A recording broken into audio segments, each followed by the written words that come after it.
চট্টগ্রাম বিশ্ববিদ্যালয় কেন্দ্রীয় ছাত্র সংসদ নির্বাচনের আনুষ্ঠানিক প্রচারণা শুরু হয়েছে। প্রথম দিনে ভোটারদের কাছে নানা প্রতিশ্রুতি নিয়ে ছুটছেন প্রার্থীরা।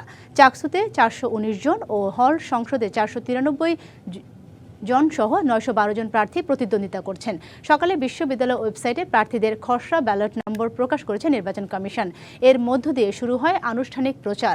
ভোট চাইতে ক্যাম্পাসে ছোটাছুটি করছেন প্রার্থীরা। এদিকে আজ ঘোষণা হতে যাচ্ছে নতুন আরেকটি প্যানেল, সার্বজনীন ছাত্র ঐক্য পরিষদ। এতে করে এবারে চাকসু নির্বাচনে প্যানেলের সংখ্যা দাঁড়াবে 13টি। নির্বাচনে ভোটার মোট 27,634 জন, এর মধ্যে পুরুষ 16,084 জন ও নারী 11,329 জন। 15 অক্টোবর সকাল 9টা থেকে বিকেল 4টা পর্যন্ত ভোট গ্রহণ অনুষ্ঠিত হবে। চাকসু নির্বাচনে দপ্তরে দাঁড়িয়েছি স্বতন্ত্র থেকে। আমি আমাদের যে সকল চবিয়ান ভাই বোনেরা আছে তাদের কাছে যাচ্ছি, তাদের সাথে কথা বলছি। তারা আমাদেরকে পরামর্শ দিচ্ছেন, তারা আমাদের আগের যে কাজ সেগুলো জানতে চাচ্ছেন।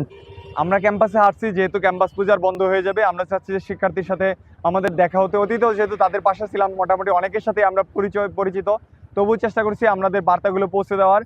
খাগড়াছড়িতে স্কুল শিক্ষার্থীকে ধর্ষণের প্রতিবাদ ও অভিযুক্তকে গ্রেপ্তারের দাবিতে আধাবেলা সড়ক অবরোধ করা হয়। জম্মু ছাত্রদের ডাকা এই অবরোধ চলে সকাল 6টা থেকে দুপুর 12টা পর্যন্ত। অবরোধের সমর্থনে সকালে চেঙ্গি ব্রিজ সংলগ্ন সড়কে গাছের গুঁড়ি ও টায়ার জ্বালিয়ে পিকেটিং করে প্রতিবাদকারীরা। সকাল থেকে দুপুর পর্যন্ত দূরপাল্লা যানবাহন চলাচল না করায় ভোগান্তিতে পড়েন যাত্রীরা। শহরে শুধু ব্যাটারি চালিত অটোরিকশা চলেছে। মঙ্গলবার খাগড়াছড়ি সিঙ্গিনালা এলাকায় প্রাইভেট পড়ে ফেরার পথে দুর্বৃত্তরা স্কুল ছাত্রীকে চেতনানাশক দিয়ে অজ্ঞান করে সংঘবদ্ধ ধর্ষণ করে। পরে পরিত্যক্ত স্থান থেকে তাকে উদ্ধার করা হয়। এ ঘটনায় অজ্ঞাত 3 জনকে আসামি করে খাগড়াছড়ি সদর থানায় একটি মামলা দায়ের করা হয়। পুলিশ সয়নশীল নামে একজনকে গ্রেপ্তার করেছে। বাকিদের গ্রেপ্তারে অভিযান চলছে।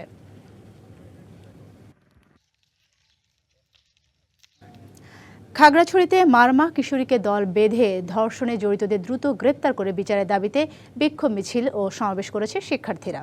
সকালে বান্দরবান মুক্তমঞ্চের সামনে তারা এ সমাবেশ করেন। এর আগে রাজার মাঠে প্রতিবাদ সমাবেশে জড়ো হন শিক্ষার্থীরা।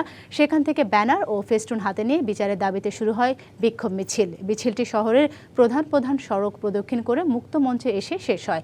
এ সময় অংশ নেন বিভিন্ন সংগঠনের শিক্ষার্থীরা। সমাবেশ থেকে দোষীদের দৃষ্টান্তমূলক শাস্তির দাবি জানান। মঙ্গলবার মারমা কিশোরীকে ধর্ষণের ঘটনায় ভুক্তভোগীর বাবা 3 অজ্ঞাতনামা ব্যক্তিকে আসামি করে খাগড়াছড়ি সদর থানায় মামলা করেন। পরে সয়নশীল নামে এক তরুণকে সেনাবাহিনীর সহায়তায় গ্রেপ্তার করেছে পুলিশ। চট্টগ্রামের মিরসরাই একটি পুকুরে প্রায় 40 লাখ টাকার মাছ মরে ভেসে উঠেছে।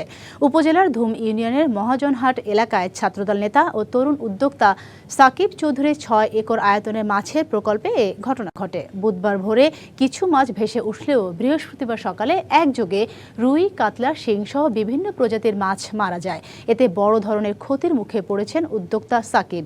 এ ঘটনায় উপজেলা নির্বাহী কর্মকর্তা ও মৎস্য কর্মকর্তাকে অবহিত করেছেন ভুক্তভোগী। প্রশাসন তদন্ত করে ব্যবস্থা নেওয়ার আশ্বাস দিয়েছে। চট্টগ্রামে জুলাই গণ অভ্যুত্থানে শহীদুল ইসলাম শহীদ হত্যা মামলায় সাবেক 3 মন্ত্রীসহ 231 জনের বিরুদ্ধে অভিযোগপত্র গ্রহণ করেছে আদালত। অভিযোগপত্রের নাম রয়েছে সাবেক পররাষ্ট্রমন্ত্রী ডক্টর হাসান মাহমুদ, সাবেক ভূমিমন্ত্রী সাইফুজ্জামান চৌধুরী জাবেদ, সাবেক শিক্ষামন্ত্রী মহিবুল হাসান চৌধুরী নওফেল সহ 231 জনের।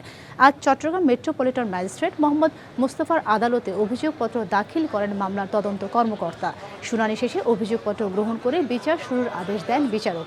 2024 সালে 3রা আগস্ট বদ্দারহাট এলাকায় গুলিতে নিহত হন স্থানীয় একটি জুতার দোকানের কর্মচারী শহীদুল ইসলাম শহীদ।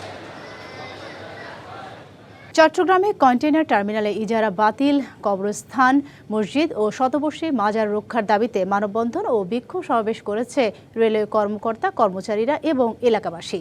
দুপুরে বন্দর হালিশহর রেলওয়ে ট্রেনিং একাডেমির সামনে এ কর্মসূচি পালিত হয়।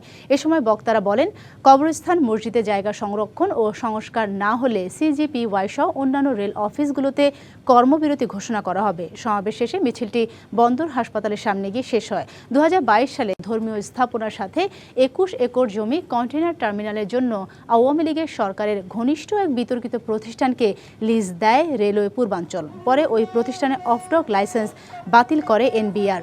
রেলের লিজের চুক্তির মধ্যে সুস্পষ্টভাবে মসজিদ, কবরস্থান ও মাজারের জায়গা উল্লেখ রয়েছে। কবরস্থানটিতে প্রায় 450টিরও অধিক কবর রয়েছে। বান্দরবান এবার 31টি মণ্ডপে হবে দুর্গাপূজা। চলছে শেষ মুহূর্তের প্রস্তুতি।